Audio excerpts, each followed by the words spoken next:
In anticipation for Dawn of the Planet of the Apes, I will be taking a look at the series of Planet of the Apes, including the prequel and the remake, and the upcoming sequel to the prequel.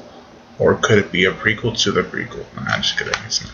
Also, all the reviews for these films will be spoiler heavy. You have been warned.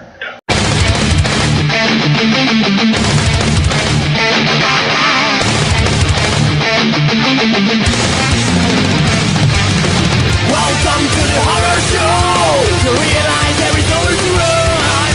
No game to try. Paranoia is running your life. Welcome to the horror show. To realize there is nowhere to run. No game to try. Obsessions rule your mind.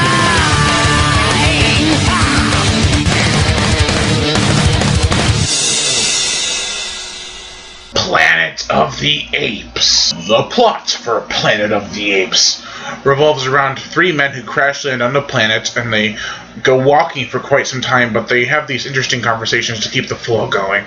Then they go for a skinny dip because they found some water finally after walking through the desert for so long, and some tribes people, who are humans, steal their clothes. So they go to find the people who stole their clothes. They see this whole tribe of people, and then the apes come. Now, I'm going to stop right there for a second because that is quite a bit of information to take in, and I don't want to lose you guys. But the film itself is about a planet of apes where people have de-evolved and apes have super-evolved. They can talk, they can reason, they can make their own laws, and they even worship their own god, and people have come down to the point where they just are savages and beasts, as like the apes like to call them. And it's very interesting because it puts you in a place where you're like, what if that really was the case? Putting ourselves in the animals' shoes is kind of a risky choice to make in a film, but they pull it off so well. And the apes, they put on a performance that is like intimidating yet reasonable. They have good reason to question humans because they have not trusted them for so long, but they are also savages themselves, committing brain surgery and doing all sorts of tests on the humans and keeping them in cages and seeing them fight and using them for training. It's all ridiculous stuff, but it's interesting. Now, continuing on with the plot, two of the three astronauts die. One of them is used for brain surgery, and the other one's used as a figurine in a museum, which I think it's because he's, no racist joke here, but I think it's because he's black. They don't have any other black people on the planet, so seeing someone like that is a rare find to them, so they're going to be like, hey, we're going to put this black guy in a museum. That's what I always thought of it as.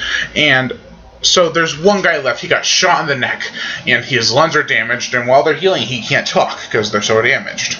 And so they think there's one scientist in this film who's an ape named Syria, who believes, as well as her fiancé Cornelius, that Charlton Heston, who is the astronaut in this film, just is able to speak, but there's something blocking it. And I always thought this was a kind of flaw, because the apes have to be able to talk with vocal cords or something.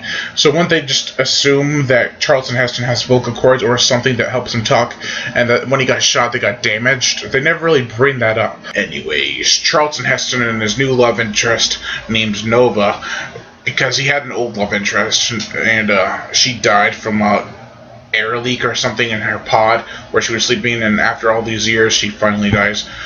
Anyways, Charlton Heston and Nova befriend Cornelius and Syria, and their journey goes on into them trying to escape from Planet of the Apes, which is actually the third one's title.